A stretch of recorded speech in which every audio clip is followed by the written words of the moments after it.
ಮತ್ತು ಸಂಸ್ಕೃತಿ ಇಲಾಖೆ ಡಾಕ್ಟರ್ ಪೂತಿನ ಟ್ರಸ್ಟ್ ಮೇಲುಕೋಟೆ ಪಾಂಡುಪುರ ತಾಲೂಕು ಜಿಲ್ಲಾ ಮಾಂಡವ್ಯ ಪ್ರಥಮ ದರ್ಜೆ ಕಾಲೇಜು ಇವರ ಸಹಯೋಗದೊಂದಿಗೆ ಕನ್ನಡದ ಮಹಾಕವಿ ಡಾಕ್ಟರ್ ಪೂತಿನರವರ 121ನೇ ಜನ್ಮದಿನೋತ್ಸವ ಸಮಾರಂಭ ಮಂಡ್ಯದ ಕಲಾಮಂದಿರದಲ್ಲಿ ಯಶಸ್ವಿ ಮತ್ತು ಸಂಭ್ರಮದಿಂದ ನೆರವೇರಿತು. ಜಿಲ್ಲಾಧಿಕಾರಿಗಳಾದ ಡಾಕ್ಟರ್ ಕುಮಾರ್ ಅವರು ಜ್ಯೋತಿ ಬೆಳಗಿಸುವ ಮೂಲಕ ಕಾರ್ಯಕ್ರಮವನ್ನು ಉದ್ಘಾಟಿಸಿದರು. ನಂತರ ಗಣ್ಯರು ಪೂತಿನರವರ ಭಾವಚಿತ್ರಕ್ಕೆ ಪುಷ್ಪಾರ್ಚನೆ ಮಾಡುವ ಮೂಲಕ ಕಾರ್ಯಕ್ರಮಕ್ಕೆ ಚಾಲನೆ ನೀಡಿದರು. ಕವಿ, ಗೀತ ನಾಟಕಕಾರ ಹಾಗೂ ಭಾವಗೀತೆಗಳ ಜನಕರೆಂದೇ ಪ್ರಸಿದ್ಧವಾಗಿರುವಂತಹ ಪುರೋಹಿತ ತಿರುನಾರಾಯಣ ನರಸಿಂಹಾಚಾರ್ಯವರ ಹಿರಿಯ ಕವಿ ಪೂತಿನವರು ಅವರ ಭಾವಚಿತ್ರಕ್ಕೆ ಇದೀಗ ಗಣ್ಯರೆಲ್ಲರೂ. ನಂತರ ಮಾತನಾಡಿದ ಜಿಲ್ಲಾಧಿಕಾರಿಗಳು, ವಿದ್ಯಾರ್ಥಿಗಳು ಪೂತಿನರವರ ಮೌಲ್ಯ, ಆದರ್ಶ, ಚಿಂತನೆಗಳನ್ನು ಬದುಕಿನಲ್ಲಿ ಅಳವಡಿಸಿಕೊಳ್ಳಬೇಕು ಮತ್ತು ಮಕ್ಕಳು ಪುಸ್ತಕವನ್ನು ಓದುವಂಥ ಹವ್ಯಾಸವನ್ನು ಬೆಳೆಸಿಕೊಳ್ಳಬೇಕು ಅಂತ ಹೇಳಿದರು. ಪುರೋಹಿತ ತಿರುನಾರಾಯಣ ನರಸಿಂಹಾಚಾರ್ ಕನ್ನಡದ ನವೋದಯ ಕಾಲದ ಪ್ರಮುಖ ಕವಿಯಾಗಿದ್ದು, ಗೀತ ನಾಟಕಕಾರರು ಮತ್ತು ವಿದ್ವಾಂಸರು. ಮಂಡ್ಯ ಜಿಲ್ಲೆಯ ಮೇಲುಕೋಟೆಯವರಾದ ಇವರು ಸಂಸ್ಕೃತ ಮತ್ತು ಇಂಗ್ಲಿಷ್ನಲ್ಲಿ ಪಾಂಡಿತ್ಯ ಹೊಂದಿದ್ದರು ಅಂತ ಹೇಳಿದರು. ಯುವ ಪೀಳಿಗೆ ಮಾರ್ಗದರ್ಶನ ನೀಡುವ ನಿಟ್ಟಿನಲ್ಲಿ ವೃತ್ತಿಯಿಂದ ನಿವೃತ್ತಿಯಾದರೂ ಪ್ರವೃತ್ತಿಯಿಂದ ನಿವೃತ್ತಿಯಾಗದೆ ಸಾಹಿತ್ಯ ವೃತ್ತಿಯಲ್ಲಿ ಅಪಾರ ಚಿಂತನೆಯನ್ನು ಇಟ್ಟುಕೊಂಡಿದ್ರು ಅಂತ ಅವರು ಹೇಳಿದರು. ಆ ಕವಿಯ ಬದುಕನ್ನು ನಾವು ಅರ್ಥ ಮಾಡ್ಕೊಳ್ಳಿಲ್ಲ ಅಂದ್ರೆ, ಅವರ ಬರಹವನ್ನು ಅರ್ಥ ಮಾಡ್ಕೊಳ್ಳಿಲ್ಲ ಅಂದ್ರೆ ಆ ಸಾಹಿತ್ಯವನ್ನು ತಿಳಿಲಿಕ್ಕೆ ಸಾಧ್ಯ ಇಲ್ಲ. ಹಾಗಾಗಿ ಯಾವತ್ತೂ ಕೂಡ ಸಾಹಿತಿ ಮತ್ತೆ ವ್ಯಕ್ತಿ ಯಾರು ಅವರ ಬದುಕಿನ ಒಂದು ಜೊತೆಯಾಗಿ ಹೋಗ್ತಕ್ಕಂಥ ಕೆಲಸ. ಆ ನಿಟ್ಟಿನಲ್ಲಿ ಇವತ್ತು 121ನೇ ಜನ್ಮದಿನೋತ್ಸವವನ್ನು ಆಚರಣೆ ಮಾಡಲಾಗ್ತಾ ಇದೆ.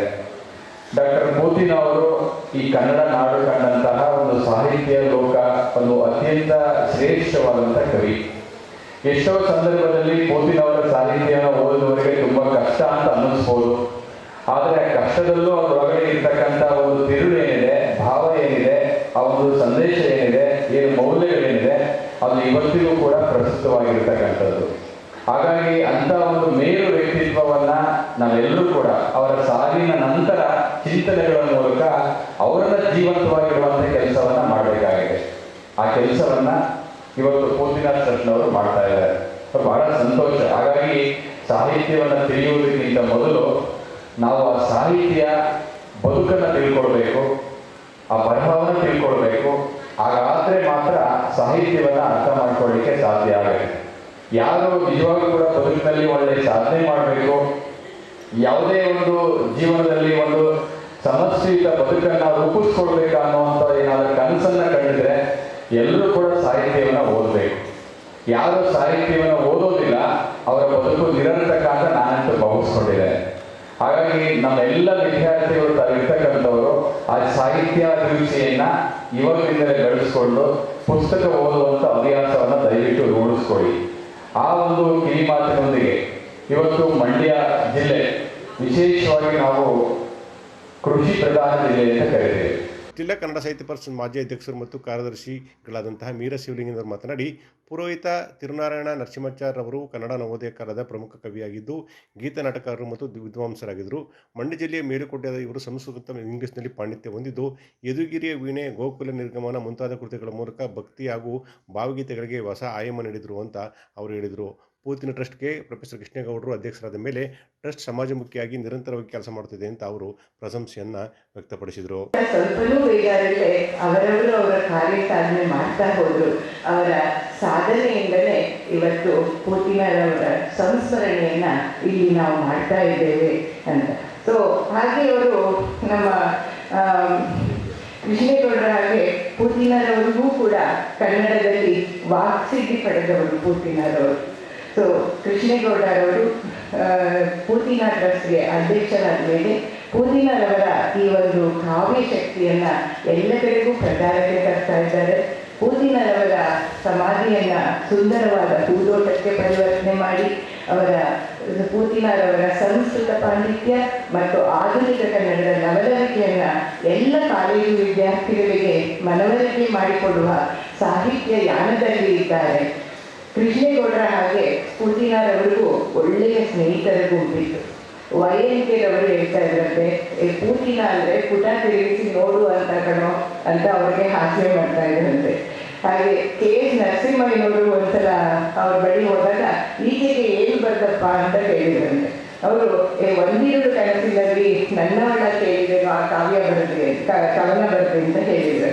ಅದಕ್ಕೆ ಅವರು ಏನಯ್ಯ ನೀನು ಕನಸಿನಲ್ಲೂ ಹೆಂಡತಿಯೇ ಕಾಣ್ತಿದ್ಯಾ, ಬೇರೆ ಯಾರನ್ನಾದ್ರೂ ಕಾಣಬಾರ್ದ ಅಂತ ಹಾಸ್ಯ ಮಾಡಿದ್ರಂತೆ. ಹಾಗೆ ಪೂತಿನರವರ ಅನೇಕ ಅವರ ಎಲ್ಲ ಅರಿತರಿಕೆ ಇರ್ಬೋದು, ಪ್ರತಿಯೊಂದು ಕವಿತೆ ಕವನ ಎಲ್ಲದರಲ್ಲೂ ಕೂಡ ನಾವು ಒಂದಲ್ಲ ಒಂದು ಭಕ್ತಿಯನ್ನ ಕಾಣ್ತೀವಿ. ಆದರೆ ಅದು ಬರೀ ಭಕ್ತಿ ಅಲ್ಲ, ಅಲ್ಲೊಂದು ಆನಂದ ಅನುಭೂತಿ ಕೂಡ ಇರುತ್ತೆ ಅದರಲ್ಲಿ. ಸೊ ಪೂತಿನರವರು ಹಣತೆ, ಹಂಸದ ಮೆಹಂದಿ, ಗೋಕುಲ ನಿರ್ಗಮನ, ಅಹಲ್ಯೆ ಹೀಗೆ ಅನೇಕ ಶ್ರೇಷ್ಠ ಕೃತಿಗಳನ್ನು ಬರೆದು ಪದ್ಮಶ್ರೀ, ಕೇಂದ್ರ ಸಾಹಿತ್ಯ ಅಕಾಡೆಮಿ ಪ್ರಶಸ್ತಿಗಳನ್ನು ಪಡೆದು 60ನೇ ಅಖಿಲ ಭಾರತ ಕನ್ನಡ ಸಾಹಿತ್ಯ ಸಮ್ಮೇಳನದ ಅಧ್ಯಕ್ಷರಾಗಿ ಕನ್ನಡ ನಾಡಿನ ಸಾಹಿತ್ಯಿಕ ಪುರೋಹಿತರಾಗಿ ಆಗಿದ್ದಾರೆ. ಅವರ ಹಣತೆ ನಿಮ್ಮೆಲ್ಲರ ದಾರಿಗೆ ಬೆಳಕಾಗಲಿ ಅಂತ ಹಾರೈಸ್ತೇನೆ. ಖ್ಯಾತ ಲೇಖಕರಾದಂತಹ ಹಾಗೂ ಬರಹಗಾರರಾದಂತಹ ಜೋಗಿಯವರು ಮಾತನಾಡಿ ಪೂತಿನರವರ ಒಡನಾಟವನ್ನು ಸ್ಮರಿಸಿಕೊಂಡರು. ಪೂತಿನವರ ಸಾಹಿತ್ಯ ಸಂಸ್ಕೃತಿ ಮತ್ತು ಅವರ ವ್ಯಕ್ತಿತ್ವವನ್ನು ಗುಣಗಾನ ಮಾಡಿದರು. ಬೆಂಗಳೂರಿಗೆ ಹೋದಾಗ ನಿಮಗೆ ಆಸೆ ಇರುತ್ತೆ, ಈಗ ಬೆಂಗಳೂರಿಗೆ ಹೋದಾಗ ಯಾರು ಮೀಟ್ ಮಾಡಬೇಕು ಅಂತ ಆಸೆ ಇರುತ್ತೆ, ದರ್ಶನ ಮೀಟ್ ಮಾಡಬೇಕು, ಎಷ್ಟು ಮೀಟ್ ಮಾಡಬೇಕು, ಹೀಗೆ ಆಸೆ ಇರುತ್ತೆ. ನನಗೆ ಯಾವ ಆಸೆ ಇತ್ತು ಅಂದರೆ, ನಾನು ಬೆಂಗಳೂರಿಗೆ ಹೋದಾಗ ಲಂಕೇಶ್ ಅವ್ರನ್ನ ಭೇಟಿ ಆಗಬೇಕು, ಅನಂತಮೂರ್ತಿ ಅವ್ರನ್ನ ಭೇಟಿ ಆಗಬೇಕು, KS ನರಸಿಂಹಸ್ವಾಮಿ, ಗೋಪಾಲಕೃಷ್ಣ ಅಡಿಗೆ ಮತ್ತು ಪೂತಿನ ಅವ್ರನ್ನ ಭೇಟಿ ಆಗಬೇಕು. ಯಾಕಂದರೆ ನನ್ನ ಬಾಳಿನ ದಾರಿ ನಿರ್ಧಾರ ಆಗೋಗಿತ್ತು. ನಾನೇನು ಆ್ಯಕ್ಟರ್ ಆಗಲ್ಲ ಅಂತ ಗೊತ್ತಿತ್ತು, ಡೈರೆಕ್ಟರ್ ಆಗಲ್ಲ ಅಂತ ಗೊತ್ತಿತ್ತು, ಕಥೆಗಾರ ಆಗಬೇಕು ಅಂತ ಆಸೆ ಇತ್ತು. ಹಾಗಾಗಿ ನನಗೆ ದಾರಿಯನ್ನು ತೋರಿಸಬಲ್ಲವರು ಯಾರಿದ್ದಾರೋ ಅವರನ್ನ ಭೇಟಿ ಮಾಡಬೇಕು ಅಂತ ಆಸೆ ಇತ್ತು. ನನ್ನ ಪುಣ್ಯಕ್ಕೆ ನಾನು ಬೆಂಗಳೂರಿಗೆ ಬಂದು ಕೆಲವು ವರ್ಷಗಳ ಕಾಲ ಇರಲಿಲ್ಲ. ನಾನು 89ರಲ್ಲಿ ನವೆಂಬರ್ 1ನೇ ತಾರೀಕು ಬೆಂಗಳೂರಿಗೆ ಬಂದೆ. 1998ರಲ್ಲಿ ಪುಟ್ಟೇಂದ್ರವರಿದ್ದಾರೆ. ನಾನು 8 ವರ್ಷಗಳ ಕಾಲ ಅವರ ಒಂದು ಸಾಂಗತ್ಯ ನನಗೆ ಸಿಕ್ತು. ಅದು ಹೇಗೆ ಸಿಕ್ತು ಅಂತ ಹೇಳ್ತೇನೆ. ನನ್ನ ಪತ್ರಿಕೋದ್ಯಮದ ಗುರುಗಳು YL ಕೃಷ್ಣಮೂರ್ತಿ, ಈಗ ವೇದಿಕೆ ಬಗ್ಗೆ ಮಾತಾಡ್ತಾ ಹೇಳಿದ್ರಲ್ಲ, YLK ಅವರಿಗೆ ಪೂತಿನವರು ಒಂದು ಲವ್ ಆ್ಯಂಡ್ ಹೇಟ್ ರಿಲೇಷನ್ಶಿಪ್ ಇದೆ. ಪೂತಿನವರು ಭಾಳ ಚೆನ್ನಾಗಿ ಬರೀತಾರೆ ಅಂತ ಗೊತ್ತಿತ್ತು. YLKಯ ಒಂದು ಕವನ ಸಂಕಲನಕ್ಕೆ ಅವರೇ ಒಂದು ಸಣ್ಣ ಮುನ್ನಡಿ ಕೂಡ ಬರೆದಿದ್ರು. ಆದರೆ YLK ಅವರನ್ನು ಅವರು ಬರೀತಿದ್ರಲ್ಲ, ಸ್ವಲ್ಪ ಹಳೆ ಜನ. ಕರ್ನಾಟಕ ಸಂಘದ ಅಧ್ಯಕ್ಷರಾದ ಡಾಕ್ಟರ್ ಜಯಪ್ರಕಾಶ್ ಗೌಡ ಮಾತನಾಡಿ, ಪೂತಿನ ಮತ್ತು KSನ ಟ್ರಸ್ಟ್ಗಳು ಕೇವಲ ಬೆಂಗಳೂರಿಗೆ ಮಾತ್ರ ಸೀಮಿತವಾಗಿದ್ದವು. ಪ್ರೊಫೆಸರ್ ಕೃಷ್ಣೇಗೌಡರು ಪೂತಿನ ಅಧ್ಯಕ್ಷರಾದ ಮೇಲೆ ಅದನ್ನು ಮಂಡ್ಯದ ನೆಲೆಗೆ ತಂದಿದ್ದಾರೆ. ಈ ಎರಡು ಸಂಸ್ಥೆಗಳು ಮಂಡ್ಯದ ಒಟ್ಟಿಗೆ ಅಗಾಧವಾದಂಥ ಒಂದು ನಂಟನ್ನು ಇಟ್ಟುಕೊಂಡಿದ್ದಾವೆ ಅಂತ ಹೇಳಿದರು. ಪೂತಿನ ಮಂಡ್ಯ ಜಿಲ್ಲೆಯ ಅಸ್ಮಿತೆ ಅಂತ ಅವರು ಬಣ್ಣಿಸಿದರು. ಪೂತಿನ ಟ್ರಸ್ಟ್ನ ಬಹುಶಃ DS ಮೊದಲವಾಗಿ ಕಾಫಿ ಅಚ್ಯುತನ್ನು ಸೆಕ್ರೆಟರಿ ಆಗಿದ್ದು. ಆವಾಗ ಪೂತಿನ ಟ್ರಸ್ಟ್ನಿಂದ ಒಂದು ಕಾವ್ಯ ಪ್ರಶಸ್ತಿಯನ್ನು ಕೊಡ್ತಾ ಇತ್ತು. ಅಲ್ಲಿ ಕೊಡುವ ಸಂದರ್ಭದಲ್ಲಿ ಮೇಲ್ಕೋಟೆಯಲ್ಲಿ ಮಾಡಿ ಒಂದು ಸಾರಿ ಹೆಚ್ಚು ಜನ ಸೇರಿಲ್ಲ ಅಂತ ಒಂದು ಮಂಡ್ಯದಲ್ಲಿ ಮಾಡಬೇಕು ಅಂತ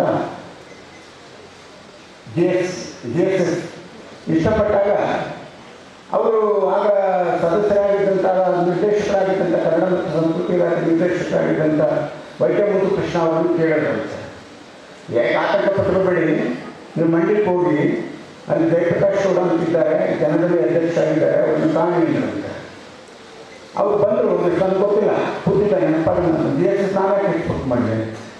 ಇದಕ್ಕಿದ್ದಾಗೆ ಬಂದರು. ಅವರು ನೋಡಿದ ತಕ್ಷಣ ನಾನು ಇದರ ನಿಂತು ಏನು ಬನ್ನಿ ಸರ್ ಬಂದರೆ ಹೀಗೆ ಪೂತಿನ ಅವರ ಟ್ರಸ್ಟ್ನ ಅಧ್ಯಕ್ಷನಾಗಿದ್ದು ಗೊತ್ತು ಸರ್, ಇದೊಂದು ಕಾರ್ಯಕ್ರಮ ಏರ್ಪಡಿಸಬೇಕು, ಇದೊಂದು ಪೂತಿನ ಕಾವ್ಯ ಪ್ರಶಸ್ತಿಯನ್ನು ಕೊಡಬೇಕು, ಅದಕ್ಕೆ ನಿಮ್ಗೆ ಸಹಾಯ ಬೇಕು ಅನ್ನೋದು. ಖಂಡಿತ ಮಾಡಿದ್ರು ಸರ್, ಅದಕ್ಕೇನಂತಲ್ಲ. ಆಗ ಪೂತಿನ ಟ್ರಸ್ಟ್ಗೆ ಸದಸ್ಯರಾಗಿದ್ದವರು ಎಕ್ಸೆಪ್ಷಿಯೋ MP ಅವರು ಮಾದೇವರು ಅಧ್ಯಕ್ಷ ಆಗಿದ್ದರು. ಅಲ್ಲಿ ಮಾದೇವರು ಸದಸ್ಯರಾಗಿದ್ದರು. ಉಳಿದವರೆಲ್ಲ ಬೆಂಗಳೂರಿನವರೇ. ಯಾಕೆ ಈ ಮಾತನ್ನು ಹೇಳ್ತಾ ಇದ್ದೀನಿ ಅಂದರೆ, ಸ್ಥಳೀಯವಾಗಿರ್ತಕ್ಕಂಥವ್ರನ್ನ ಸೇರಿಸಿಕೊಳ್ಳದೆ ಹೋದರೆ ಯಾವುದೇ ಕೆಲಸಗಳು ಸುಗಮವಾಗಿ ಸಾಗೋದಿಲ್ಲ ಅನ್ನುವಂಥದ್ದು ಮನೆ ಮಾಡ್ತೀನಿ. ಯಾವುದೇ ಒಂದು ಕಷ್ಟ ಆಗಲಿ, ಯಾವುದೇ ಒಂದು ವಿಷಯವಾಗಲಿ, ಪೂತಿನ ಅವ್ರು ಯಾಕೆ ಇಟ್ಕೊಂಡಿದ್ದಾರೆ ಸೀರಿಯಸ್ ಆಗಿ ಕೃಷ್ಣವರು ಅಂದರೆ ಮಂಡ್ಯದವರು ಅಂತ. KSನವ್ರನ್ನ ಯಾಕೆ ಇಟ್ಕೋಬೇಕಾಗಿದೆ ಅಂದರೆ ಅವ್ರು ಮಂಡ್ಯದವರು ಅನ್ನುವಂಥ ಅರ್ಥ. ಆ ದೃಷ್ಟಿಯಿಂದ ಈ ಮಾತುಗಳನ್ನು ಹೇಳ್ತಾ ಇದ್ದೇನೆ ನಾನು. ಫಂಕ್ಷನ್ ಆಯಿತು, ತುಂಬ ಚೆನ್ನಾಗಿ ಮಾಡಿಕೊಟ್ಟು ಅವರಿಗೂ ನನಗೊಂದು ಕಾಗದ ಬರ್ತಿದ್ದಾರೆ. ಗಿರಿಭಾರವಾಗಿದ್ದುದನ್ನು ಗರಿಯೆದುರುವಾಗಿಸಿದ ನಿಮಗೆ ನನ್ನ ನಮಸ್ಕಾರಗಳು. ಈ ಗರಿಯೆದುರುವಾಗಿಸುವ ಕೆಲಸ ಯಾರಿಂದ ಆಗುತ್ತೆ ಅಂದರೆ ಸ್ಥಳೀಯದಿಂದ ಆಗುತ್ತೆ. ಇವತ್ತು ಕೃಷ್ಣವರು ಮಾಡಿದವರು ಆಗದೆ ಹೋಗಿದ್ರೆ ಮೀರಾ ಶಿವಲಿಂಗನಂಥವ್ರನ್ನ ಕರೆದು ಬಾಂಬಾಗೆ ನೀವು ಸೇರ್ಕೋಬೇಕು, ಇಲ್ಲಿ ನಿಮ್ಮ ಹುಡುಗರನ್ನೆಲ್ಲ ಕರ್ಕೊಬರ್ಬೇಕು, ಮರ್ಯಾದೆ ಹೋಗುತ್ತೆ, ನಮಗೆ ಜನ ಬರೋದಿಲ್ಲ ಅಂತ ಹೇಳಿ ಆ ತಂತ್ರವನ್ನು ಉಪಯೋಗಿಸೋರು ಮರ್ಯಾದೆ ಹೋಗೋದು ಒಂದು. ಅದರಿಂದ ಸ್ಥಳೀಯ ಬೇಕು ಅಂತ ಸ್ಥಳೀಯ ನಾಡಿಮಿಡಿತವನ್ನು ಅರ್ಥ ಮಾಡ್ಕೊಂಡಿರ್ತಕ್ಕಂಥವ್ರಿಗೆ ಇವತ್ತು ಕೇಸ್ನ ಅದೇ ಸ್ಥಿತಿಯಲ್ಲಿದೆ. ಮಂಡ್ಯದವರು ಸಾಕಷ್ಟು ಸದಸ್ಯರಾಗಿದ್ರು ಕೂಡ ಇನ್ನೂ ಕೂಡ ಕೇಸ್ನ ಅವರನ್ನು ಈ ಮಂಡ್ಯದಲ್ಲಿ ಎರಡು ತರೋದಕ್ಕೆ ಸಾಧ್ಯ ಆಗ್ತಾ ಇಲ್ಲ. ಯಾಕೆ ಮಾತನ್ನು ಹೇಳ್ತಾ ಇದ್ದೀನಿ ಅಂದರೆ, ಕುವೆಂಪು ಅವರ ಒಂದು ಗೀತೆಗಳಿಗೆ ನೃತ್ಯರೂಪಕವನ್ನು ಅಥವಾ ನೃತ್ಯವನ್ನು ಅಳವಡಿಸಿ ಒಂದು ಕಾರ್ಯಕ್ರಮವನ್ನು ಏರ್ಪಾಡು ಮಾಡಿದೆ. ಆಮೇಲೆ ಯೋಚನೆ ಬಂತು ಪೂತಿನ ಅವರನ್ನು ಮತ್ತು KS ಅವರನ್ನು ಕೂಡ ಅದೇ ರೀತಿಯಲ್ಲಿ ಮಾಡಬೇಕು ಅಂತ. ಪೂತಿನ ಟ್ರಸ್ಟ್ನ ಅಧ್ಯಕ್ಷರಾದ ಪ್ರೊಫೆಸರ್ ಕೃಷ್ಣೇಗೌಡ ಮಾತನಾಡಿ ಕಾರ್ಯಕ್ರಮದ ಆಯೋಜನೆ ಬಗ್ಗೆ ಮೆಚ್ಚುಗೆ ವ್ಯಕ್ತಪಡಿಸಿದರು. ಈ ಕಾರ್ಯಕ್ರಮ ಯಶಸ್ವಿಯಾಗಲು ಸಹಕಾರ ನೀಡಿದ ಮೀರ ಶಿವಲಿಂಗನವರಿಗೆ ಧನ್ಯವಾದ ತಿಳಿಸುವುದಾಗಿ ಹೇಳಿದರು. ಪೂತಿನ ಟ್ರಸ್ಟ್ ಸಮಾಜಮುಖಿಯಾಗಿ ಕೆಲಸ ಮಾಡುತ್ತಿದ್ದು ಮಂಡ್ಯ ಜಿಲ್ಲೆಯಲ್ಲಿ ಒಂದು ಉತ್ತಮ ಕಾರ್ಯಕ್ರಮಗಳನ್ನು ಮತ್ತು ವಿದ್ಯಾರ್ಥಿಗಳ ಮನೆ ಬಾಗಿಲಿಗೆ ಪೂತಿನವರ ಆಶಯಗಳನ್ನು ತೆಗೆದುಕೊಂಡು ಹೋಗುವಂಥ ಕೆಲಸವನ್ನು ಮಾಡ್ತಿದೆ ಅಂತ ಅವರು ತಿಳಿಸಿದರು. ನಿಮ್ಮೆಲ್ಲರಿಗೂ ಏನು ಕಲ್ಪನೆ ಇದೆ, ಏನು ಕಲ್ಪನೆ ಕೊಟ್ಟಿದ್ದೀವಿ ಅಥವಾ ಏನು ಜಗತ್ತಿನ ಹೇಳ್ತಾ ಇದೆ ಅಂದರೆ, ನೀವು ಚೆನ್ನಾಗಿ ಓದ್ಬೇಕಪ್ಪ. ಯಾಕೆ ಚೆನ್ನಾಗಿ ಓದಬೇಕು ಅಂದರೆ, ಚೆನ್ನಾಗಿ ಓದಿದ್ರೆ ಒಳ್ಳೆ ಕೆಲಸ ಸಿಗುತ್ತೆ. ಒಳ್ಳೆ ಕೆಲಸ ಸಿಕ್ಕಿದ್ರೆ ದುಡ್ಡು ಮಾಡ್ಬೋದು, ದುಡ್ಡು ಮಾಡಿದ್ರೆ ಮಹತ್ವವಾಗಿ ಬದುಕಬಹುದು. ಅದೇ ನಿರ್ದಿಷ್ಟಿದ್ದಲ್ಲಿ ಇದನ್ನೇ ಹೇಳ್ಬಿಟ್ಬಿಡ್ಬೇಕಾ? ನನಗೆ ಎಷ್ಟೋ ಸಲ ಎಷ್ಟೋ ಕಾಲೇಜುಗಳಿಗೆ ಹೋದಾಗ ಆತಂಕ ಆಗುತ್ತೆ, ಬೇಜಾರಾಗುತ್ತೆ. ಹಿಂದಿನ ಕಾಲೇಜುಗಳಲ್ಲಿ ಈ ಕಾಲೇಜಿನ ಮೋಟೋ ಏನು ಅಂತ ಹಾಕೋರು. ನಮ್ಮ ಕಾಲೇಜಲ್ಲಿ ಮೋಟೋ ಹಾಕಿದ್ವಿ, education for the last, for the list and for the last. ಅದು ನಮ್ಮ ಮೋಟೋ, ನಮ್ಮ ಧ್ಯೇಯ ಅಂತ. ಈಗ ನೀವು ದೊಡ್ಡ ದೊಡ್ಡ ಕಾಲೇಜುಗಳು ಇಸ್ರೋಲ್ ಯಾವುದು ಅಂದರೆ, ಈ ವರ್ಷ ಎಷ್ಟು ಜನ ಕ್ಯಾಂಪಸ್ ಸೆಲೆಕ್ಷನ್ ಆಗಿದ್ದಾರೆ, ಅವ್ರಿಗೆ ಎಷ್ಟು ದುಡ್ಡು ಬಂದಿದೆ, ಅವ್ರ ಪ್ಯಾಕೇಜ್ ಇದೆ. ಅಲ್ಲಿ ಎಜುಕೇಶನ್ ಇನ್ಸ್ಟಿಟ್ಯೂಷನ್ ಪ್ಯಾಕೇಜ್ ಬಗ್ಗೆ ಮಾತಾಡ್ಬೇಕಾ? ಅಂಗಡಿ ನಾವು ಅಂಗಡಿ ಇದ್ದೀವ, ನಮ್ಮ ಅಂಗಡಿ ತಗೊಂಡೋಗಿ ಬಹಳ ಕ್ವಾಲಿಟಿ ಪ್ರಾಡಕ್ಟ್ ಅಂತಾರಲ್ಲ, ಹಾಗೆ ಎಜುಕೇಶನ್ ಇನ್ಸ್ಟಿಟ್ಯೂಷನ್ಸ್ ಮಾತಾಡ್ಬೇಕಾ? We are not address properly. ನಿಮಗೆ ನಾವು ಸರಿಯಾದದ್ದನ್ನು ಹೇಳ್ತಾ ಇಲ್ಲ. ನಿಮ್ಮನ್ನೆಲ್ಲ ನಾವು ಒಂದು ರೇಸಿಗೆ ತೊಡಗಿಸಿದ್ದೀವಿ. ಏನು ಅಂದ್ರೆ, ಮಗನೇ ಚೆನ್ನಾಗಿ ಓದೋ, ದುಡ್ಡು ಮಾಡ್ಬೋದು ಅಂತ ಒಂದು ರೇಸಿಗೆ ಬಿಟ್ಟಿದ್ದೀವಿ. You are all near investments. ನಿಮ್ಮನ್ನು ಬಂಡವಾಳ ಅಂತ ತೊಡಗಿಸಿದ್ದೀವಿ, ನಾಳೆ ದುಡ್ಡು ತಗೊಂಡು ಬಂದ. ವೇದಿಕೆಯಲ್ಲಿ ಕನ್ನಡ ಮತ್ತು ಸಂಸ್ಕೃತಿ ಇಲಾಖೆ ಸದಸ್ಯ ಕಾರ್ಯದರ್ಶಿ ಹಾಗೂ ಸಹಾಯಕ ನಿರ್ದೇಶಕರಾದ ಡಾಕ್ಟರ್ BV ನಂದೀಶ್, ಕನ್ನಡ ಸಾಹಿತ್ಯ ಪರಿಷತ್ನ ಅಧ್ಯಕ್ಷರಾದಂಥ ಹರ್ಷ, ಡಾಕ್ಟರ್ ಪೂತಿನ ಟ್ರಸ್ಟ್ನ ಸದಸ್ಯರಾದಂಥ ಡಾಕ್ಟರ್ P. ಸುಮಾರಣ್ಯ ಶಂಭು, ಕುಮಾರ್ ಕೊಪ್ಪ ಸೇರಿದಂತೆ ಇನ್ನಿತರರು ಹಾಜರಿದ್ದರು. ಮಂಡ್ಯ ಜಿಲ್ಲೆಯ ಮದ್ದೂರಿನ ಗೊರವನಹಳ್ಳಿ ಗ್ರಾಮಸ್ಥರ ಮೇಲೆ ಪೊಲೀಸರು ದೌರ್ಜನ್ಯ ನಡೆಸಿರುವ ಕ್ರಮವನ್ನು ಖಂಡಿಸಿ ಮದ್ದೂರಿನಲ್ಲಿ ಹೋರಾಟ ತೀವ್ರಗೊಂಡಿದೆ. ಪೊಲೀಸರ ದೌರ್ಜನ್ಯದ ವಿರುದ್ಧ ಗ್ರಾಮಸ್ಥರು ಸಿಡಿದಿದ್ದಾರೆ. ರೈತ ಸಂಘಟನೆಗಳ ಜೊತೆ ಗ್ರಾಮಸ್ಥರಿಂದ ದೌರ್ಜನ್ಯ ಖಂಡಿಸಿ ಮದ್ದೂರಿನಲ್ಲಿ ಬೃಹತ್ ರ್ಯಾಲಿ ನಡೆದಿದೆ. ರೈತ ಹೋರಾಟಗಾರ್ತಿ ಸುನಂದ ಜೈರಾಮ್ ನೇತೃತ್ವದಲ್ಲಿ ಮದ್ದೂರಿನಲ್ಲಿ ಗ್ರಾಮಸ್ಥರು ಪ್ರತಿಭಟನೆ ಆರಂಭಿಸಿದ್ದಾರೆ.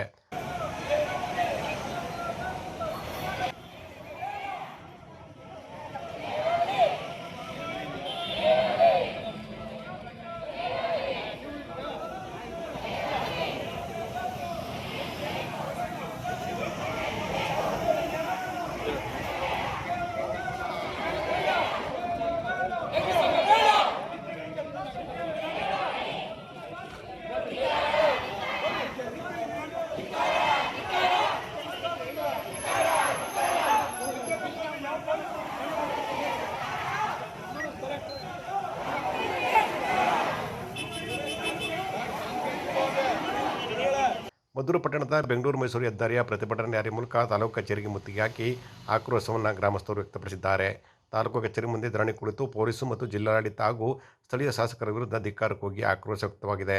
ತಕ್ಷಣವೇ ಮಹಿಳೆಯರ ವಿರುದ್ಧ ದೌರ್ಜನ್ಯ ಎಸಗಿದ ಪೊಲೀಸರ ವಿರುದ್ಧ ಕ್ರಮ ಕೈಗೊಳ್ಳಬೇಕು ಅಂತ ಸುನಂದ ಜೈರಾಮ್ ಸೇರಿದಂತೆ ಅನೇಕ ಮಹಿಳಾ ಹೋರಾಟಗಾರ್ತಿಯರು ಮತ್ತು ಮುಖಂಡರು ಒತ್ತಾಯಿಸಿದ್ದಾರೆ.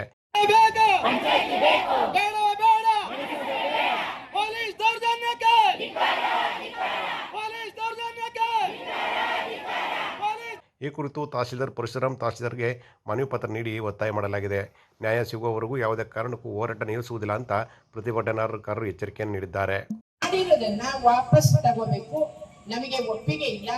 ನೀವು ನಿಯಮ ಬಾಹಿರವಾಗಿ, ಕಾನೂನು ಬಾಹಿರವಾಗಿ ಈ ತೀರ್ಮಾನ ತಗೊಂಡಿದ್ದೀರಾ. ವಿಷಯವನ್ನ ಅಜೆಂಡಾದಲ್ಲಿಟ್ಟು ತೀರ್ಮಾನ ಆಗಿಲ್ಲ ಪಂಚಾಯಿತಿಗಳಲ್ಲಿ. ಜೊತೆಗೆ ಗ್ರಾಮಸ್ಥರ ಒಪ್ಪಿಗೆನೇ ಇಲ್ಲ, ವಾರ್ಡ್ ಸಭೆ ಆಗಿಲ್ಲ, ಗ್ರಾಮ ಸಭೆಯಲ್ಲಿ ತೀರ್ಮಾನಗಳಾಗಿಲ್ಲ. ಕಾನೂನು ಬಾಹಿರವಾಗಿ ಆಗಿರುವ ಕ್ರಮವನ್ನ ನೀವು ಕೈ ಬಿಡಿ ಅಂತ ಕೇಳ್ಕೊಂಡ್ವಿ. ಅವ್ರಿಗೆ ಬಿಟ್ಟಿಲ್ಲ. ಅನಿವಾರ್ಯವಾಗಿ ಕೋರ್ಟ್ ಮೆಟ್ಟಿಗೆ ಹೋದ್ವಿ, ಹೋರಾಟಗಳನ್ನ ಮಾಡಿದ್ವಿ. ಇದೇ ಸ್ಥಳದಲ್ಲಿ ಎದುರುಗಡೆ ಬೀದಿಲಿ ಹಾದಿಲಿ ಬೇಕಾದಷ್ಟು ಹೋರಾಟ ಮಾಡಿದೀವಿ. ಗೊರವನಹಳ್ಳಿದು 69ನೇ ದಿನ, ಗೆಜ್ಜಲಗೆರೆ ಪಂಚಾಯತಿದು 86ನೇ ದಿನ. ಹೀಗಾಗಿ ದಿನಗಳು ತಿಂಗಳುಗಳು ಹೋರಾಟಗಾರರಿಗೆ ಲೆಕ್ಕಿಲ್ಲ. ಅದು ಶತಮಾನ ಮಾಡ್ತೀವೋ 2ನೇ ಶತಮಾನಕ್ಕೆ ಹೋಗ್ತೀವೋ ಪಂಚಾಯತಿ ಉಳಿವರೆಗೂ ಹೋರಾಟ ಕೈ ಬಿಡಲ್ಲ. ಇದು ನಮ್ಮ ತೀರ್ಮಾನ. ಈಗ ತಹಶೀಲ್ದಾರ್ ಅವರ ಹತ್ರ ನಾವು ಬಂದಿದ್ದು ಮತ್ತೆ ಹೋರಾಟ ಮಾಡಿಕೊಂಡು ಈ ಬಿಸಿಲಲ್ಲಿ ಹೆಣ್ಣು ಮಕ್ಕಳು, ವಯಸ್ಸಾದವರು, ನಮ್ಮ ಅಣ್ಣ ತಮ್ಮಂದ್ರು, ಹೋರಾಟ ಸಂಘಟನೆಗಳೆಲ್ಲವೂ ಯಾತಕ್ಕಾಗಿ ಬಂದಿದ್ದೀವಿ ಅಂದ್ರೆ, ಮೊನ್ನೆ ನಡೆದಂತ ಗೊರವನಹಳ್ಳಿ ನಡೆದಂತ ಘಟನೆ ಏನಿದೆ, ಅವರು ದಾಖಲೆಗಳೆಲ್ಲ ತಕ್ಕೊಂಡೋಗೋ ಅನಿವಾರ್ಯ ಅವಾಗಿರಲಿಲ್ಲ. ಯಾಕೆಂದ್ರೆ ಕೋರ್ಟಿಗೆ ಅವರು ಉತ್ತರ ಕೊಡಬೇಕಾಗಿದೆ. ಶಾಸಕರ ಕಡೆಯಿಂದ, ಸರ್ಕಾರದ ಕಡೆಯಿಂದ ಅವರ ಲಾಯರ್ಗಳ ಮೂಲಕ ಕೋರ್ಟಿನಲ್ಲಿ ಹೇಳಿಸ್ಬೇಕು, ಏನಕ್ಕಾಗಿ ನಾವು ಸೇರಿಸಿದೀವಿ, ಇದರಿಂದ ಉಪಯೋಗ ಏನು ಅಂತ ಅವರು ಹೇಳ್ಬೇಕು. ಹೇಳ್ತಾ ಇಲ್ಲ. ರಂಜಾನ್ ಹಾಗೂ ಯುಗಾದಿ ಹಬ್ಬದ ಅಂಗವಾಗಿ AIKMCC ಮತ್ತು IIUML ಸಂಸ್ಥೆ ವತಿಯಿಂದ ಹಿಂದೂ ಹಾಗೂ ಮುಸ್ಲಿಂ ಕಡಬಡವರು, ದುರ್ಬಲ ವರ್ಗದವರನ್ನು ಗುರುತಿಸಿ ಆಹಾರ ಕಿಟ್ ವಿತರಣೆ ಮಾಡಲಾಯಿತು. ಮಂಡ್ಯದ ಗುತ್ತೂರು ಜಯಲಕ್ಷ್ಮಿ ಚಿತ್ರಮಂದಿರದ ಬಳಿಯ ಮೈದಾನದಲ್ಲಿ ನಡೆದ ಕಾರ್ಯಕ್ರಮದಲ್ಲಿ ನಗರಸಭೆ ಮಾಜಿ ಸದಸ್ಯ ಅನಿಲ್ ಕುಮಾರ್ ಮಾತನಾಡಿ, ಮಂಡ್ಯ ನಗರದ 35 ವಾರ್ಡ್ಗಳ ಕಡು ಬಡವರು ಮತ್ತು ನಿರ್ಗತಿಕರನ್ನು ಗುರುತಿಸಿ ಆಹಾರ ಕಿಟ್ ವಿತರಣೆ ಮಾಡಲಾಗಿದೆ ಅಂತ ಹೇಳಿದರು. ಯುಗಾದಿ ಮತ್ತು ರಂಜಾನ್ ಹಬ್ಬ ಒಟ್ಟಿಗೆ ಬಂದಿರುವುದರಿಂದ ಹಿಂದೂ ಹಾಗೂ ಮುಸ್ಲಿಮರು ಭಾವೈಕ್ಯತೆಯಿಂದ ಹಬ್ಬ ಆಚರಿಸಲಿ ಎಂದು ಆಹಾರ ಕಿಟ್ ವಿತರಣೆ ಮಾಡಲಾಗುತ್ತಿದೆ ಅಂತ ಹೇಳಿದರು. ಇದೇ ಸಂದರ್ಭದಲ್ಲಿ ಸರ್ಕಾರಿ ಶಾಲೆ ಮಕ್ಕಳಿಗೆ ವಿದ್ಯಾಭ್ಯಾಸಕ್ಕೆ ಅನುಕೂಲವಾಗಲಿ ಎಂದು ಉಚಿತವಾಗಿ ಬ್ಯಾಗ್ ವಿತರಣೆ ಮಾಡಲಾಯಿತು.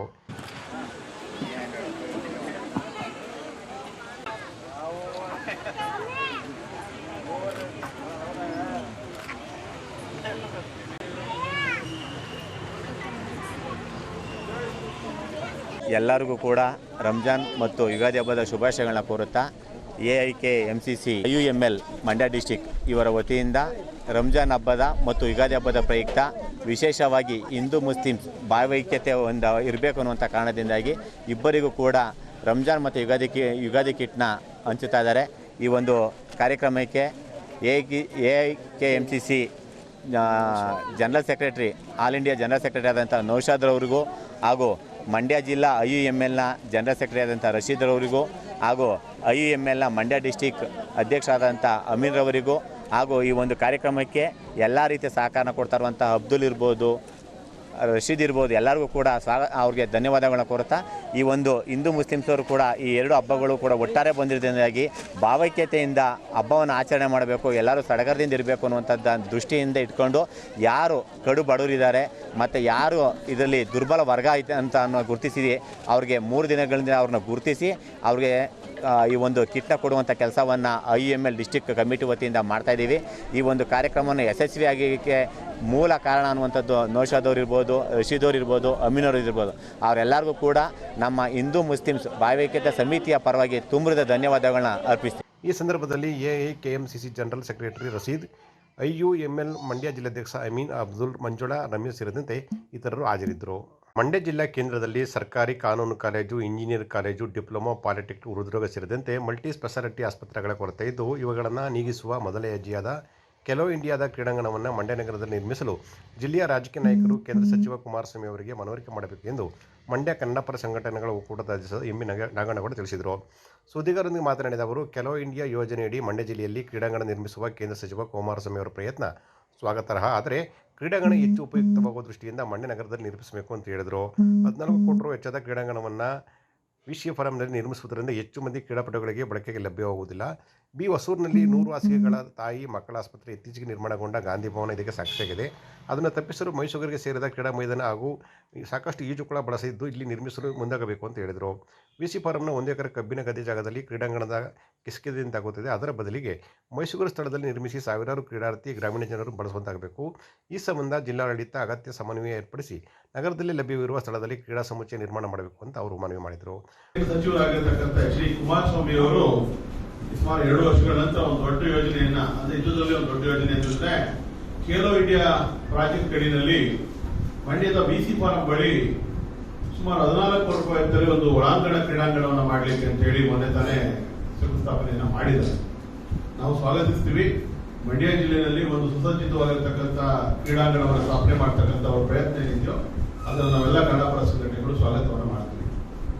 ಮತ್ತೆ ಮುಖ್ಯ ಪ್ರಶ್ನೆ ಏನು ವಿಷಯ ಏನಪ್ಪಾ ಅಂತ ಹೇಳಿದ್ರೆ, ಮಂಡ್ಯ ನಗರದಿಂದ 8 ಕಿಲೋಮೀಟರ್ ದೂರದಲ್ಲಿ 1 ಎಕರೆ ಒಳಗಡೆ ಮಾಡತಕ್ಕಂಥ ಈ ಸ್ಟೇಡಿಯಂ ಇಂದ ಎಷ್ಟು ಜನರಿಗೆ ಅನುಕೂಲ ಆಗ್ತಕ್ಕಂಥ ಪ್ರಶ್ನೆ ಕೂಡ ಇದೆ.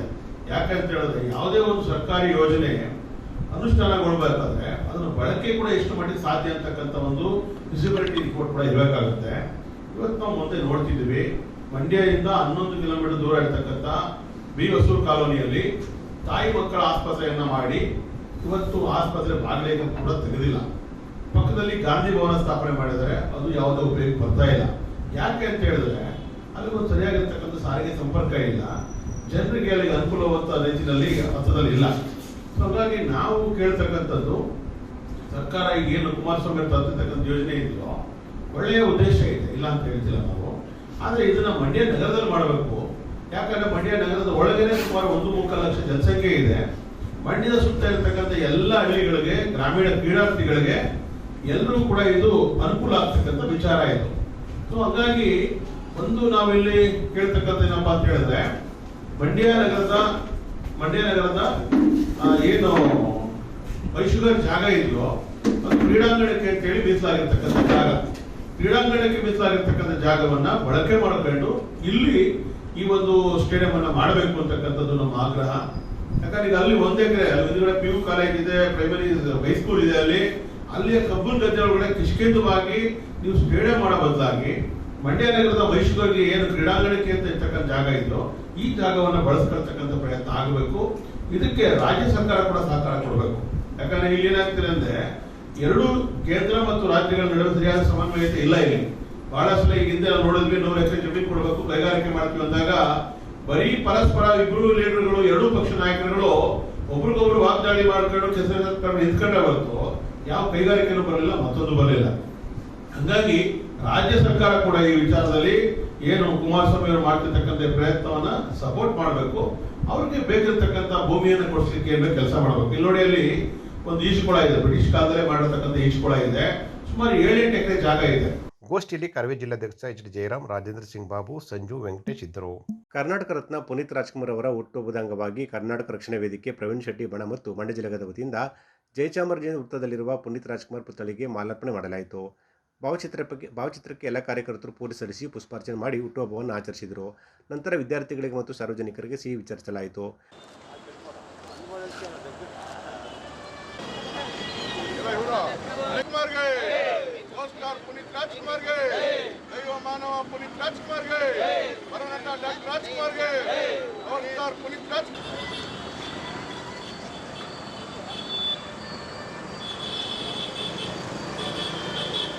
ಬಡಿ ಸ್ವೀಟ್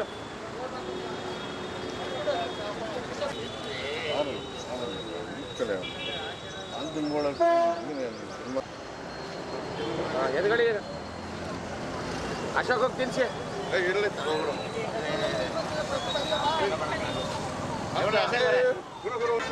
ತಿನ್ಸಿ ಬರ್ಕೊಂಡ್ರೆ ತಿನ್ಸಿ ಅವ್ರು ತಿನ್ಸಿ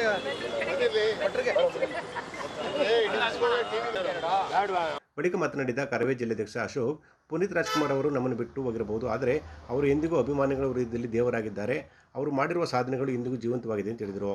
ಮುಂದಿನ ದಿನಗಳಲ್ಲಿ ಭಾರತ ದೇಶದ ಪ್ರಧಾನಮಂತ್ರಿಗಳಾದ ನರೇಂದ್ರ ಮೋದಿ ಅವರು ಪುನೀತ್ ರಾಜ್ಕುಮಾರ್ ಅವರ ಸಾಧನೆ ಪರಿಗಣಿಸಿ ಅವರಿಗೆ ಮರಣೋತ್ತರ ಭಾರತ ರತ್ನ ಪ್ರಶಸ್ತಿ ನೀಡುವುದಾಗಿದ್ದರೆ ಮುಂದಿನ ದಿನಗಳಲ್ಲಿ ನಾವು ನಿಮ್ಮ ಜೊತೆ ನಿಲ್ತೇವೆ ಅಂತ ಹೇಳಿದರು. ನಮ್ಮೆಲ್ಲರ ಆರಾಧ್ಯ ದೈವ ಪವರ್ ಸ್ಟಾರ್ ಪುನೀತ್ ರಾಜ್ಕುಮಾರ್ ಅವರ ಒಂದು ಹುಟ್ಟುಹಬ್ಬವನ್ನು ಸರಳವಾಗಿ ಕರ್ನಾಟಕ ರಕ್ಷಣಾ ವೇದಿಕೆ ಮಂಡ್ಯ ಜಿಲ್ಲಾ ಘಟಕ ಆಯೋಜಿಸಿದೆ. ಎಲ್ಲ ನನ್ನ ತಾಲೂಕು ಅಧ್ಯಕ್ಷರುಗಳು ಹಾಗೂ ಯುವ ಘಟಕದ ಅಧ್ಯಕ್ಷರು, ಕಾರ್ಯಕರ್ತರು, ನಮ್ಮ ಗೋಪಿ ಮಾಸ್ಟರ್, ನಮ್ಮ ಕಟ್ಟಡ ಕಾರ್ಮಿಕರ ಸಂಘದ ಅಧ್ಯಕ್ಷರಾದ ಶಿವರಾಮಣ್ಣವರು, ಎಲ್ಲ ನನ್ನ ಕರವೇ ಕುಟುಂಬ, ಚಂದ್ರು ಅವರು ಎಲ್ಲ ಸೇರಿಕೊಂಡು ಸರಳವಾಗಿ ಇವತ್ತು ನಮ್ಮ ಆರಾಧ್ಯ ದೈವ ಪವರ್ ಸ್ಟಾರ್ ಪುನೀತ್ ರಾಜ್ಕುಮಾರ್ ಅವರ ಒಂದು ಜನ್ಮದಿನವನ್ನು ಸಿಹಿ ಹಂಚುವ ಮುಖೇನ, ಪುಷ್ಪ ನಮನ ಮಾಡುವ ಮುಖೇನ ಸರಳತೆಯಿಂದ ಆಚರಣೆ ಮಾಡ್ತಾಯಿದ್ದೀವಿ. ಅವರು ಇಡೀ ವಿಶ್ವ ಕಂಡಂಥ ಒಬ್ಬ ವಿಶ್ವಮಾನವ. ಅವ್ರಿಗೆ ಮಾನ್ಯ ಪ್ರಧಾನಮಂತ್ರಿಗಳು ಭಾರತ ರತ್ನವನ್ನು ಅವ್ರಿಗೆ ಘೋಷಣೆ ಮಾಡಲಿ ಅಂತ ಕಳೆದ ವರ್ಷವೂ ಹೇಳಿದ್ದು, ಈ ವರ್ಷವೂ ಹೇಳ್ತಾ ಇದ್ದೀವಿ.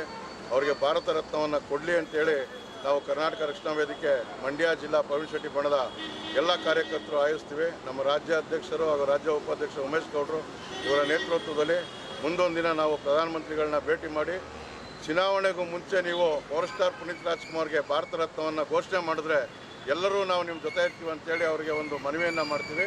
ಈ ಸಂದರ್ಭದಲ್ಲಿ ಮುಖಂಡರಾದ ನಾಗರಾಜು, ಹೊಳಲು ರಾಜಣ್ಣ, ಮದ್ದೇಗೌಡ, ದರ್ಶನ್, ಶಿವರಾಮ್, ಗೋಪಿನಾಥ, ಅರ್ಚಕರಾದ ರೇಣುಕಾ, ದೇವರಾಜ್, ಸಂಜುಕುಮಾರ್, ಆಟೋ ಚಂದ್ರಣ್ಣ, ಮಲ್ಲೇಶ್ ಸೇರಿದಂತೆ ಇನ್ನಿತರಿದ್ದರು. ಮುದ್ದೂರು ತಾಲೂಕಿನ ಬೆಸಗರಹಳ್ಳಿಯ ಮಾನಸ ವಿದ್ಯಾಸಂಸ್ಥೆ ಆವರಣದಲ್ಲಿ ಸಂಸ್ಥೆಯ ಸಂಸ್ಥಾಪಕ ಅಧ್ಯಕ್ಷರಾದ ವಿ.ಕೆ. ಜಗದೀಶ್ ರವರ 66ನೇ ಜನ್ಮದಿನದ ಹಿನ್ನೆಲೆಯಲ್ಲಿ ಲಯನ್ಸ್ ಸಂಸ್ಥೆ ಸೇರಿದಂತೆ ವಿವಿಧ ಸಂಘ ಸಂಸ್ಥೆಗಳ ಆಶ್ರಯದಲ್ಲಿ ಬೃಹತ್ ಆರೋಗ್ಯ ತಪಾಸಣಾ ಶಿಬಿರ ಯಶಸ್ವಿಯಾಗಿ ನಡೆಯಿತು.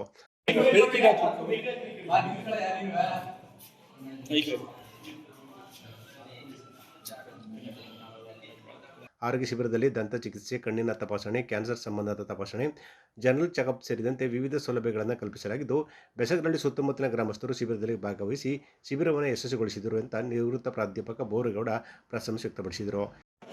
ಮಾನಸ ಎಜುಕೇಷನ್ ಟ್ರಸ್ಟ್ ವತಿಯಿಂದ ಈ ಟ್ರಸ್ಟ್ನ ಸಂಸ್ಥಾಪಕ ಅಧ್ಯಕ್ಷರು, ಮಾಜಿ ಸೆನೆಟ್ ಸದಸ್ಯರು, ಮದ್ದೂರು ಕ್ರೀಡಾ ಬಳಗದ ಅಧ್ಯಕ್ಷರು ಆದಂತಹ ಶ್ರೀ ವಿ.ಕೆ. ಜಗದೀಶ್ ರವರ 66ನೇ ಹುಟ್ಟುಹಬ್ಬದ ಪ್ರಯುಕ್ತ ಈ ದಿನ ಈ ಭಾಗದ ಜನರಿಗೆ ಅನುಕೂಲವಾಗಲಿ ಎನ್ನುವ ಸದಾಶಯದಿಂದ ಟ್ರಸ್ಟ್ನ ವತಿಯಿಂದ ಉಚಿತ ಆರೋಗ್ಯ ತಪಾಸಣಾ ಶಿಬಿರವನ್ನು ಏರ್ಪಡಿಸಿದರು. ಆ ಹಿನ್ನೆಲೆಯಲ್ಲಿ ಈ ಭಾಗದ ಜನ ಅನೇಕ ಫಲಾನುಭವಿಗಳು ಈ ಉಚಿತ ಆರೋಗ್ಯ ತಪಾಸಣಾ ಶಿಬಿರದ ಪ್ರಯೋಜನವನ್ನು ಪಡೆದುಕೊಂಡಿದ್ದಾರೆ. ಶಿಬಿರ ಇನ್ನೂ ಹೆಚ್ಚಿನ ಮಟ್ಟದಲ್ಲಿ ನಿರೀಕ್ಷಿತ ಮಟ್ಟದಲ್ಲಿ ನಮಗೆ ಫಲಪ್ರದ ಆಗಲಿಲ್ಲ. ಆದರೂ ಕೂಡ ಇದ್ದಷ್ಟು ಜನರಿಗೆ ಎಲ್ಲ ರೀತಿಯ ಸೌಲಭ್ಯಗಳನ್ನು ದಂತ, ಕಣ್ಣು ಮತ್ತಿತರ ಜನರಲ್ ಫಿಸಿಷಿಯನ್ ಕೂಡ ಇದ್ದು ಆ ಎಲ್ಲ ಸೌಲಭ್ಯಗಳನ್ನು ನೀಡಿದ್ದಾರೆ.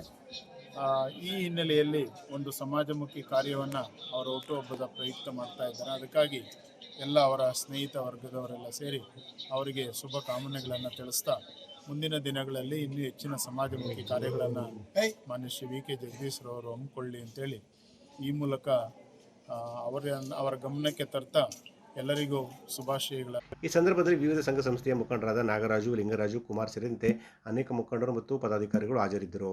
ಮುಸ್ಲಿಂ ಬಾಂಧವರು ಪವಿತ್ರ ರಂಜಾನ್ ಹಬ್ಬವನ್ನು, ಹಿಂದೂ ಬಾಂಧವರು ಯುಗಾದಿ ಹಬ್ಬವನ್ನು ಪರಸ್ಪರ ಪ್ರೀತಿ ವಿಶ್ವಾಸದಿಂದ ಸಂಭ್ರಮದಿಂದ ಆಚರಿಸಿ ಅಂತ ನಾಗಮಂಗಲ ಡಿವೈಎಸ್ಪಿ ಚೆಲುವರಾಜು ತಿಳಿಸಿದರು.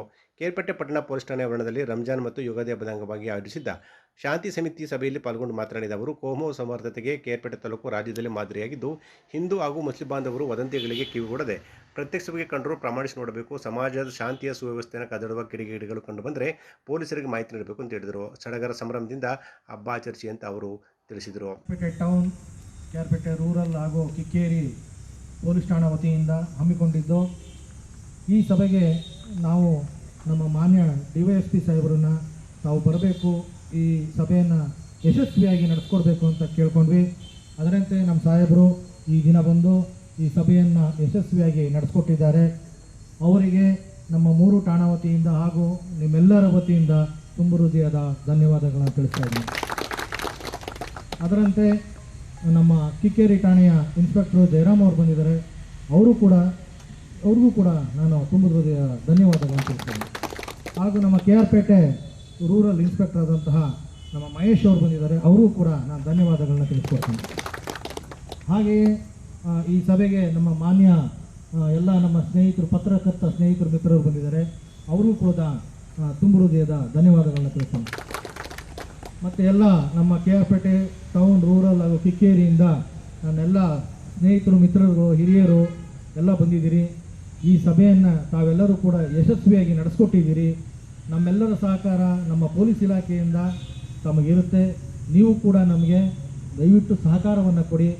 ಎಲ್ಲರಿಗೂ ಮುಂಚಿತವಾಗಿ ರಂಜಾನ್ ಹಬ್ಬದ ಶುಭಾಶಯಗಳು ಹಾಗೂ ಯುಗಾದಿ ಹಬ್ಬದ ಶುಭಾಶಯಗಳನ್ನ ನಾನು ತಿಳಿಸ್ಕೊಡ್ತಾ ಈ ಸಭೆಯನ್ನು ಯಶಸ್ವಿಯಾಗಿ ನಡೆಸ್ಕೊಟ್ಟಂಥ ತಮ್ಮೆಲ್ಲರಿಗೂ ಧನ್ಯವಾದಗಳನ್ನ ತಿಳಿಸ್ಕೊಡ್ತೀನಿ. ಡಿವೈಎಸ್ಪಿ ಚೆಲುವರಾಜು ಕೇರ್ಪೇಟೆ ಟೌನ್ ಗ್ರಾಮಾಂತರ ಠಾಣೆ ಹಾಗೂ ಕಿಕ್ಕೇರಿ ಪೊಲೀಸ್ ಠಾಣೆ ವ್ಯಾಪ್ತಿಯಲ್ಲಿ ಯಾವುದೇ ಕಹಿ ಘಟನೆಗಳಿಗೆ ಅವಕಾಶ ಮಾಡಿಕೊಡದೆ ಹಿಂದೂ ಮುಸ್ಲಿಂ ಬಾಂಧವರು ಪರಸ್ಪರ ಪ್ರೀತಿ ವಿಶ್ವಾಸದಿಂದ ಹಬ್ಬ ಆಚರಿಸಲು ಕರೆ ನೀಡಿದರು. ನಾವೆಲ್ಲರೂ ಕೂಡ ಈ ಸಭೆಗೆ ನಮ್ಮ ಕರೆಗೆ ಹೋಗೊಟ್ಟು ಆಸೀನರಾಗಿದ್ದೀರಿ. ಈ ಒಂದು ಶಾಂತಿ ಸಭೆಗೆ ನಮ್ಮ ಕರೆಗೆ ಹೋಗೊಟ್ಟು ಆಸೀನರಾಗಿರ್ತಕ್ಕಂತಹ ಎಲ್ಲ ಮುಸ್ಲಿಂ ಮುಖಂಡರಿಗೆ, ಜನಪ್ರತಿನಿಧಿಗಳಿಗೆ, ಮುಸ್ಲಿಂ ಬಾಂಧವರಿಗೆ ಈ ಶಾಂತಿ ಸಭೆಗೆ ತುಂಬ ಹೃದಯದ ಸ್ವಾಗತವನ್ನು ಕೊಡ್ತಾ ಇದ್ದೀನಿ. ನಮ್ಮ ಉಪವಿಭಾಗದ DSP ಸಾಹೇಬರು ನಮಗೆ ಸೂಕ್ತ ಮಾರ್ಗದರ್ಶನವನ್ನು ನೀಡಿ ಸಭೆಯನ್ನು ಅರೇಂಜ್ ಮಾಡಲಿಕ್ಕೆ ಒಂದು ಸೂಚನೆಯನ್ನು ನೀಡಿ ಈ ಒಂದು ಸಭೆಗೆ ತಾವು ಆಸೀನರಾಗಿದ್ದಾರೆ ಅವರು ಸಹ, ಅವ್ರಿಗೂ ಕೂಡ ಉಪವಿಭಾಗದ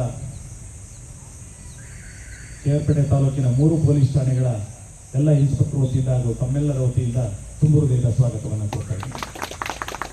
ಕೆ.ಆರ್.ಪೇಟೆ ನಗರ ಠಾಣೆಯ ಆರಕ್ಷಕ ನಿರೀಕ್ಷಕರಾದ ಸುನೀಲ್ ಸರ್ ಅವರು ಆಸೀನರಾಗಿದ್ದಾರೆ, ಅವ್ರಿಗೂ ಕೂಡ ತುಂಬು ಹೃದಯದ ಸ್ವಾಗತವನ್ನು ಕೊಡ್ತಾ ಇದ್ದೀನಿ.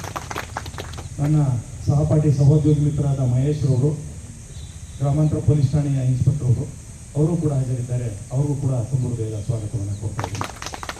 ತಮಗೆಲ್ಲರಿಗೂ ತುಂಬು ಹೃದಯದ ಸ್ವಾಗತವನ್ನು ಕೋರಿ ಈಗ ಶಾಂತಿ ಸಭೆಗೆ ಸಂಬಂಧಪಟ್ಟಂತೆ ತಮಗೆಲ್ಲರಿಗೂ ತಮ್ಮ ಅಭಿಪ್ರಾಯವನ್ನು ಹಂಚಿಕೊಳ್ಳಲಿಕ್ಕೆ ಹಾಗೂ ಮಾತನಾಡಲಿಕ್ಕೆ ತಾನು ಕೆ.ಪೇಟೆ ಪಟ್ಟಣ ಪೊಲೀಸ್ ಠಾಣೆಯ ಆರಕ್ಷಕ ನಿರೀಕ್ಷಕರಾದ ಸುನಿಲ್ ಕುಮಾರ್, ನಿರೀಕ್ಷಕ ಮಹೇಶ ಹಾಗೂ ಕಿಕ್ಕೇರಿ ಪೊಲೀಸ್ ಠಾಣೆಯ ಆರಕ್ಷಕ ನಿರೀಕ್ಷಕರಾದ ಜಯರಾಮು ಹಾಗೂ ಇನ್ನಿತರರು ಮಾತನಾಡಿದರು. ಸಭೆಯಲ್ಲಿ ಮುಸ್ಲಿಂ ಸಮಾಜದ ಮುಖಂಡರಾದ ಜಡದಲ್ಲಿ ಅತೀಕ್, ಸೌದಿ ಫಯಾಜ್, ನಯಾಜ್ ಅಹಮದ್, ಇಲಿಯಾಸ್ ಹಾಗೂ ಅನೇಕ ಮುಖಂಡರು ಭಾಗಿಯಾಗಿದ್ದರು. ಯೂನಿವರ್ಸಲ್ ಸೇವಾ ಟ್ರಸ್ಟ್, ದಲಿತ ಸಾಹಿತ್ಯ ಪರಿಷತ್ತು, ಕನ್ನಡ ಸಾಹಿತ್ಯ ಪರಿಷತ್ ಸಹಯೋಗದಲ್ಲಿ ನಡೆದ ಕಾರ್ಯಕ್ರಮದಲ್ಲಿ ಮಳವಳ್ಳಿ ಕಾರ್ಯನಿರತ ಪತ್ರಕರ್ತರ ಸಂಘದ ತಾಲೂಕು ಅಧ್ಯಕ್ಷರಾಗಿ ಆಯ್ಕೆಯಾದ ವಕ್ಕರಹಳ್ಳಿ ಜಯರಾಜು, ಪ್ರಧಾನ ಕಾರ್ಯದರ್ಶಿ ಎಂ ಶಿವಕುಮಾರ, ಉಪಾಧ್ಯಕ್ಷ ದಿವಾಕರ್, ಜಿಲ್ಲೆಯ ನಿರ್ದೇಶಕ ನಾಗೇಶ್ ಅವರನ್ನು ಸನ್ಮಾನಿಸಿ ಗೌರವಿಸುವ ಕಾರ್ಯಕ್ರಮ ಯಶಸ್ವಿಯಾಗಿ ನಡೆಯಿತು. ಪಟ್ಟಣದ ಟ್ರಸ್ಟ್ ಕಚೇರಿಯಲ್ಲಿ ನಡೆದಂತಹ ಕಾರ್ಯಕ್ರಮದಲ್ಲಿ ಸಂಘಟನೆಗಳ ಪರವಾಗಿ ಟ್ರಸ್ಟ್ನ ಕಾರ್ಯದರ್ಶಿ ಟಿ.ಎಂ. ಪ್ರಕಾಶ್, ಪತ್ರಕರ್ತರ ಸಂಘದ ನೂತನ ಅಧ್ಯಕ್ಷ ಹಾಗೂ ಪದಾಧಿಕಾರಿಗಳಿಗೆ ಸನ್ಮಾನಿಸಿದರು. ಈ ಸಂದರ್ಭದಲ್ಲಿ ಮಾತನಾಡಿದ ಪ್ರಕಾಶ್ ಅವರು, ಪತ್ರಕರ್ತರು ಹೊಸ ಸವಾಲು ಎದುರಿಸಲು ಸನ್ನದ್ಧರಾಗಬೇಕು ಅಂತ ಕರೆ ನೀಡಿದರು. ಪತ್ರಿಕೋದ್ಯಮ ವಿಶಾಲವಾಗಿ ಬೆಳೆದಿದ್ದು ಗ್ರಾಮೀಣ ಪ್ರದೇಶದಲ್ಲೂ ಪತ್ರಿಕಾ ವರದಿಗಾರಿದ್ದಾರೆ. ಪತ್ರಕರ್ತರು ಜನಮಿತ್ರರಾಗಿ ಕೆಲಸ ಮಾಡಬೇಕು ಅಂತ ಅವರು ಹೇಳಿದರು. ಒಂದು ಬಡ ಜನರಿಗೆ ಅನುಕೂಲ ಆಗ್ತಕ್ಕಂಥ ಒಂದು ಕೆಲಸ ಈ ಒಂದು ಮಾಧ್ಯಮದಿಂದ ಆಗಬೇಕು ಅನ್ನುವಂಥ ನಿಟ್ಟಿನಲ್ಲಿ ಯಾವುದೇ ಒಂದು ಸಭೆ ಸಮಾರಂಭ ಆಗಲಿ, ಒಬ್ಬ ವ್ಯಕ್ತಿಗೆ ಸನ್ಮಾನ ಮಾಡ್ತಕ್ಕಂಥದ್ದು ಏನಪ್ಪ ಅಂತ ಹೇಳಿದ್ರೆ ಅವ್ರು ಮಾಡ್ತಕ್ಕಂಥ ಕೆಲಸ ತೂಕವನ್ನು ಹೆಚ್ಚಿಸುತ್ತೆ, ಮತ್ತೆ ಅವ್ರಿಗೆ ಒಂದು ಪ್ರೋತ್ಸಾಹ, ನಾನು ಮಾಡ್ತಕ್ಕಂಥ ಒಂದು ಕೆಲಸಕ್ಕೆ ಒಂದು ಸ್ಫೂರ್ತಿಯನ್ನು ಕೊಡಲಿ ಅನ್ನುವಂಥ ನಿಟ್ಟಿನಲ್ಲಿ ಬಹಳಷ್ಟು ಸಾಧಕರನ್ನ ನಾವು ಗುರುತಿಸಿ ಬಹಳಷ್ಟು ಕಾರ್ಯಕ್ರಮಗಳಲ್ಲಿ ಸನ್ಮಾನ ಮಾಡ್ತಾ ಇದ್ದೀವಿ. ಅದ್ರ ಭಾಗವಾಗಿ ಇವತ್ತು ನಾವು ಈ ಬಾರಿ 4 ಜನರನ್ನ ಆಯ್ಕೆ ಮಾಡ್ಕೊಂಡು ಈ ಒಂದು ಸನ್ಮಾನವನ್ನು ಮಾಡಬೇಕು. ಮತ್ತೆ ಅವರ ಅವಧಿನಲ್ಲಿ ಏನು ಒಂದು ಕಾರ್ಯನಿರ್ವಹಿಸುವ ಪತ್ರಕರ್ತರ ಸಂಘ ಸಮಾಜದ ವಿವಿಧ ಸ್ತರಗಳ ಜನಗಳಿಗೆ ಸಹಾಯ ಆಗುವಂತ ನಿಟ್ಟಿನಲ್ಲಿ ಒಂದು ಅವರ ಬರವಣಿಗೆಗಳು ಉತ್ತಮವಾಗಿರಲಿ, ಸಮಾಜಕ್ಕೆ ಅದೊಂದು ಆಶಯವಾಗಿರಲಿ. ಈಗ ಪತ್ರಿಕೋದ್ಯಮ ಅಂತಂದ್ರೆ ಕೆಲವರು ಈಗ ರಾಜಕಾರಣಿಗಳ ತರ ನೋಡ್ತಾ ಇದ್ದಾರೆ. ಅಂತ ಒಂದು ಸನ್ನಿವೇಶದಲ್ಲಿ ಇವತ್ತು ಪತ್ರಿಕೋದ್ಯಮ ಅಂದ್ರೆ ಏನು ಅನ್ನುವಂತ ಒಂದು ಇದನ್ನ ಈ ಮಳವಳ್ಳಿ ತಾಲೂಕಿನಲ್ಲಿ ತಾವೆಲ್ಲರ ನೇತೃತ್ವದಲ್ಲಿ ಜನರುಗಳಿಗೆ ಒಳ್ಳೆಯದಾಗುವಂತ ನಿಟ್ಟಿನಲ್ಲಿ ಕೆಲಸ ಮಾಡಲಿ ಅಂತಕ್ಕಂಥ ಮಾತನ್ನ ಈ ಸುಸಂದರ್ಭದಲ್ಲಿ ಆಶಿಸ್ತಾ, ತಾಲೂಕು ಕನ್ನಡ ಸಾಹಿತ್ಯ ಪರಿಷತ್ ಅಧ್ಯಕ್ಷ ಚೇತನ್ ಕುಮಾರ್ ಮಾತನಾಡಿ, ಪ್ರಜಾಪ್ರಭುತ್ವದ 4ನೇ ಅಂಗನವಾಗಿರುವ ಪತ್ರಿಕಾರಂಗ ಜನಪರವಾಗಿ ಕೆಲಸ ಮಾಡಬೇಕು ಅಂತ ಹೇಳಿದರು. ವ್ಯವಸ್ಥೆಗೆ ಪೂರಕವಾದಂತೆ ಕೆಲಸ ಮಾಡ್ತಕ್ಕಂಥದ್ರಲ್ಲಿ ಪತ್ರಿಕೆಗೂ ಒಂದು ಇಂಥ ಒಂದು ನಿಟ್ಟಿನಲ್ಲಿ ಸ್ವಾತಂತ್ರ್ಯ ಇದೆ. ಈ ಸ್ವಾತಂತ್ರ್ಯವನ್ನ ಬಳಸಿಕೊಂಡು ಎಲ್ಲೆಲ್ಲ ಏನೆಲ್ಲ ನಮ್ಮ ಪ್ರಕಾಶಗಳು ಅನೇಕ ಯಾವ ಅಧಿಕಾರಿಗಳು ಸಹ ಯಾರಿಗೂ ಸ್ಪಂದಿಸ್ತಾ ಇಲ್ಲ, ಏನಕ್ಕೂ ಕೆಲಸಗಳು ನಡೀತಾ ಇಲ್ಲ. ಅಂತ ಟೈಮಲ್ಲಿ ಇರುವುದು ಅವರನ್ನ ಕೆಂಕಿ ಅಲ್ಲಿ ಇರುವ ಡೊಂಕನ್ನ ತಿರುಗುವಂತ ಶಕ್ತಿಯನ್ನು ರೀತಿ ಆದ ಪತ್ರಿಕೆಗೆ ಆ ಕೆಲಸವನ್ನ ಮಾಡ್ತಕ್ಕಂಥ ಧೈರ್ಯ ಪತ್ರಿಕೆಗಳನ್ನ ಅದಕ್ಕೆ ಇದು ಮಾಡ್ಕೊಂಡ್ರೆ ಅಂಬೇಡ್ಕರ್ ಅಂತ ಹೇಳಿದ್ರೆ ಒಬ್ಬ ಮಾರಾಟವಾಗಿರ್ತಕ್ಕಂಥ ಭಯೋತ್ಪಾದಕ 10 ಜನ ಭಯೋತ್ಪಾದಕರ ಸಮಾನ. ಆ ರೀತಿಯಲ್ಲಿ ಕೆಲಸ ಮಾಡಬಾರ್ದು. ನಾವೀಗ ಸಮಾಜಕ್ಕೆ ಏನಾದರೂ ನಮ್ಮ ಸೇವೆಯನ್ನು ಸಲ್ಲಿಸಬೇಕು, ಧೈರ್ಯವಾದಂಥ ಕೆಲಸವನ್ನ ನಾವು ಮಾಡುವ ನಿಟ್ಟಿನಲ್ಲಿ ಇವತ್ತು ಜಯರಾಜ್ ಅವರಿಗೆ ಆ ಒಂದು ಸ್ಥಾನ ಸಿಕ್ಕಿದೆ. ಕಾರ್ಯಕ್ರಮದಲ್ಲಿ ಚುಂಚಣ್ಣ, ಚಂದ್ರ, ಮೋಹನ್ ಮತ್ತಿತರರು ಹಾಜರಿದ್ದರು. ಅಮೆರಿಕ, ಇಸ್ರೇಲ್ ಹಾಗೂ ಇರಾನ್ ನಡುವಿನ ಯುದ್ಧದಿಂದಾಗಿ ಉಂಟಾಗಿರುವ ಅನಿಲ ಬೆಲೆ ಏರಿಕೆಯನ್ನು ವಿರೋಧಿಸಿ ಮಳವಳ್ಳಿ ಪಟ್ಟಣದಲ್ಲಿ ಜನವಾದಿ ಮಹಿಳಾ ಸಂಘಟನೆ ಮತ್ತು ಪ್ರಾಂತ ರೈತ ಸಂಘದ ಕಾರ್ಯಕರ್ತರು ಪ್ರತಿಭಟನೆ ನಡೆಸಿದರು. ಇಲ್ಲಿನ ಕೆಎಸ್ಆರ್ಟಿಸಿ ಬಸ್ ನಿಲ್ದಾಣದ ಮುಂಭಾಗ ನೆರೆದ ಸಂಘಟನೆಗಳ ಮುಖಂಡರು ಹಾಗೂ ಕಾರ್ಯಕರ್ತರು ಅಮೆರಿಕ ಅಧ್ಯಕ್ಷ ಡೊನಾಲ್ಡ್ ಟ್ರಂಪ್ ಮತ್ತು ಭಾರತದ ಪ್ರಧಾನಿ ವಿರುದ್ಧ ಘೋಷಣೆ ಕೂಗಿದರಲ್ಲದೆ ಸ್ಥಳದಲ್ಲೇ ಸೌದೆಯಲ್ಲಿ ಅಡುಗೆ ಮಾಡಿ ವಿನೂತನವಾಗಿ ಪ್ರತಿಭಟನೆ ನಡೆಸಿದರು.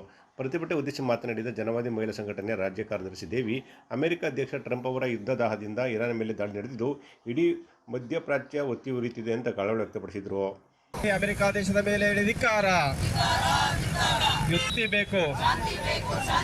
ಜನವಾದಿ ಮಹಿಳಾ ಸಂಘಟನೆ ಜಿಂದಾಬಾದ್, ಕರ್ನಾಟಕ ಪ್ರಾಂತ ರೈತ ಸಂಘ ಜಿಂದಾಬಾದ್, ಕರ್ನಾಟಕ ಪ್ರಾಂತ ರೈತ ಸಂಘ ಜಿಂದಾಬಾದ್.